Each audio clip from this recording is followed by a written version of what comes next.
Hello. Hey, what's up, people? How's it going? I'm sure all is great with all of you out there.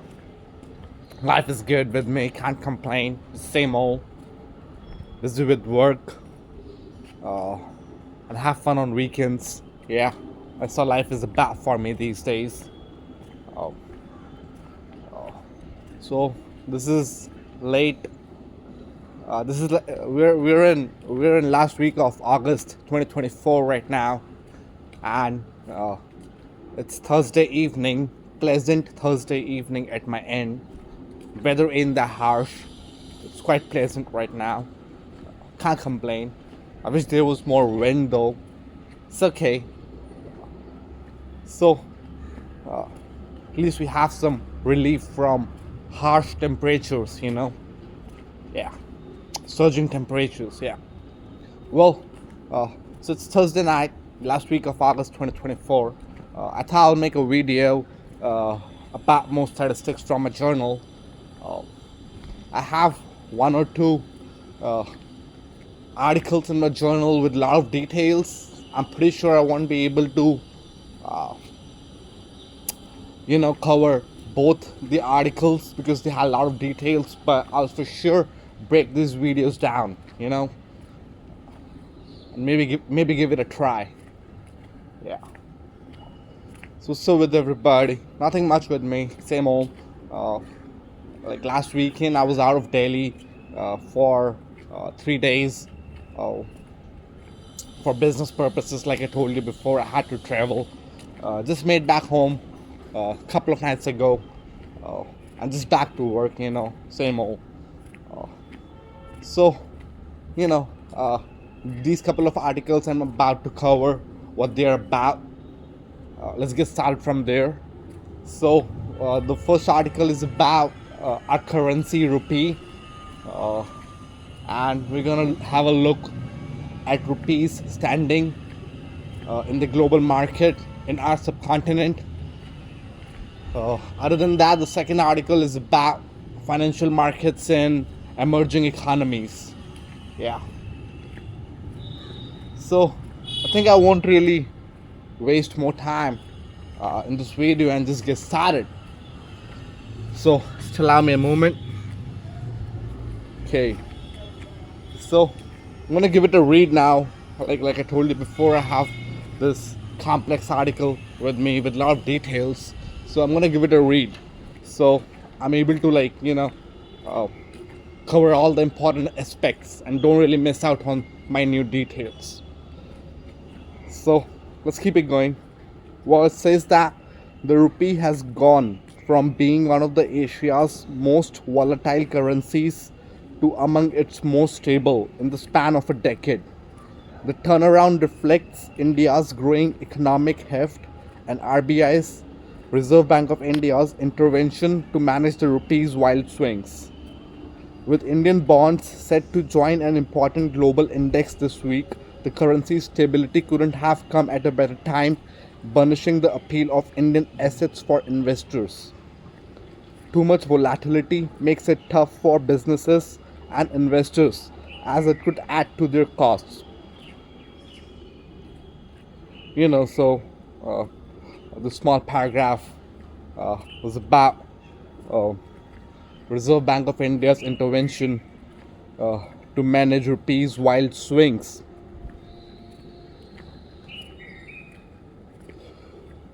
Oh, yeah. So we can say rupee is one of Asia's most volatile currency. Like it was one of the most volatile currency back in the day, and now it's one of the most stable in span of a decade. Yeah. So let's keep it going. Says about a decade ago, India's inflation rate was around 10%, stoked in part by government's decision to spend its way out of an economic slump that followed the global financial crisis, and crude oil, a key import that was trading at more than $100 a barrel.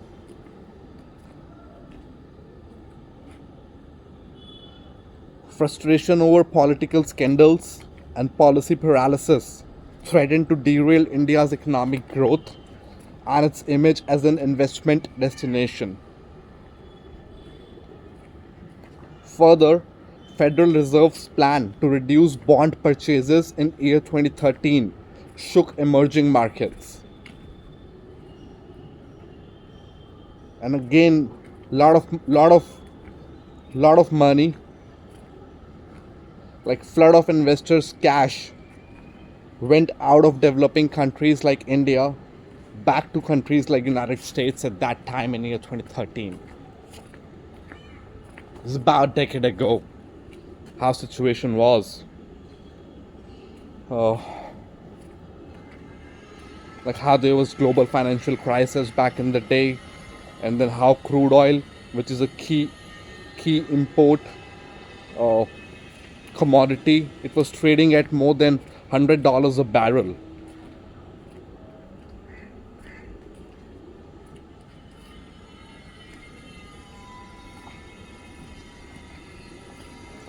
And then Federal Reserve's plan to reduce bond purchases in 2013 shook emerging markets.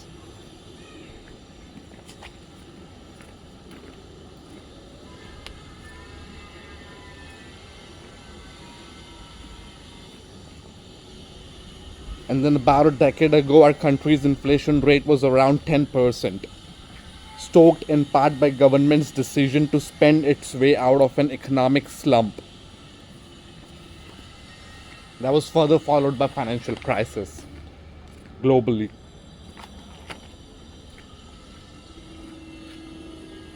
Let's keep it going. Economic growth that beat most other nations, policy continuity, and political stability have drawn foreign investors. Yeah. India now sits on top of the world's fourth biggest pile of foreign reserves. Reserve Bank of India has been buying dollars when the rupee is strong and selling forex when it weakens to lean against big moves in the currency. By managing the supply of dollars available in India's currency market, Reserve Bank of India is able to smooth out shifts in the value of the rupee. Yeah, this is the back current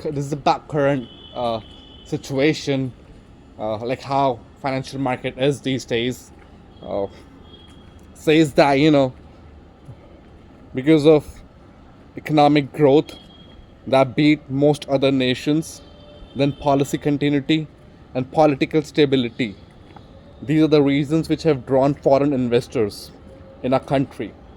And now our country sits on top of the world's fourth biggest pile of foreign reserves. Like I discussed this before in my previous videos, like we have around $650 billion of foreign reserves, other than somewhat around $50 billion of gold metal that we have.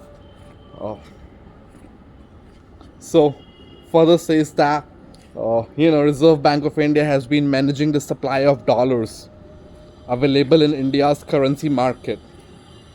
Yeah, like they have been buying dollars when the rupee is strong and selling for forex when it weakens to lean against big moves in the currency. Yeah, let's keep it going. Allow me a moment. Yeah, just turning the page, my journal. Okay. Further says that the local currency is proving more reliable than those of economies in Latin America or Africa that might show a stellar performance in one year and burn a hole in portfolios the next. Yeah, this was it from this article, guys. This was all about these were all the details I had about the currency, rupee, like how it's working in our subcontinent right now, what the standing of a currency is. Like in our subcontinent, Asia, like a decade ago, we had the most volatile currency, but within a decade, because of interventions by Reserve Bank of India, our currency has stabilized a lot. That's the good news, Like our currency has stabilized a lot. Like there is a lot of economic growth within the country. We have the highest growth rate globally. when it comes to economic growth. Uh, Other than that, policy continuity, and then reasons like political stability. It was attracting foreign investors, so that way we end up getting foreign exchange as well. And we are on fourth largest uh, pile of foreign reserves globally. uh, I told you the amounts as well, like $650 billion and $50 billion worth of gold metal. uh, so this was about from this article about our currency standing, like how back in the day, like almost a decade ago, how situation was quite bad. Um, like because of what situations our currency was losing its weight. Uh,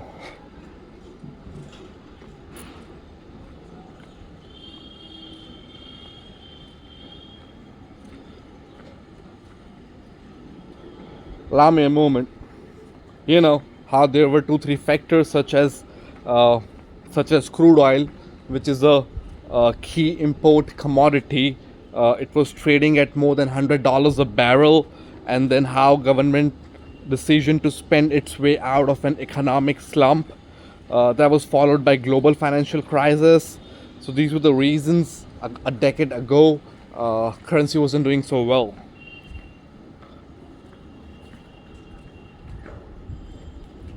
Further, Federal Reserve's plan to reduce bond purchases in 2013 shook emerging markets. And that way, a lot of cash flew out of the country.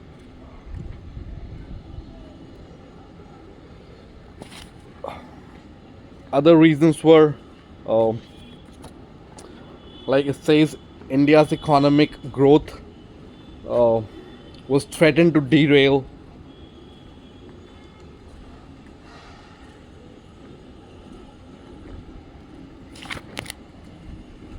because of political scandals and policy paralysis. Yeah.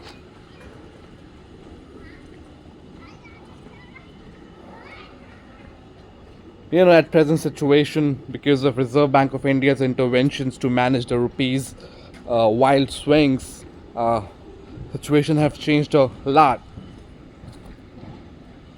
So these are all the details I had from this article about our currency standing in our subcontinent and at global stage. Yeah. So, yeah, I had another article I wanted to give it a try. Uh, that was about financial markets in emerging economies. The article has again a lot of details, so I won't be able to give it a try in this video. But this was it from this video. I'm sure we covered a lot of details. If you go through the video, like there were a lot of details that we covered. Allow me a moment. Yeah, that was it from this article, guys. We have just a quick fun fact. I'm about to wrap this video, just a minute more left. So let's cover this fun fact real quick. Says that 3,500,000 Indians lived in United Arab Emirates in 2020, destination with the highest number of migrants from the country. Yeah, so there were around 3,500,000 Indians that were living abroad in United Arab Emirates in year 2020. Other than that, at 2,700,000, US was the second highest destination. Yeah. So, United States at 2.7 million and United Arab Emirates at 3.5 million. That was the presence of headcount from our country abroad in these couple of destinations. Well, this is all I had. Like these are all the details I had for this video. I can't really keep it going more. I have to wrap this up because of time constraints. So I hope all is great with you. I'll catch up with you guys. We'll make a quick video sometime soon and give a try on more statistics from my journal. That's it for right now, guys. Bye bye. Have a good one.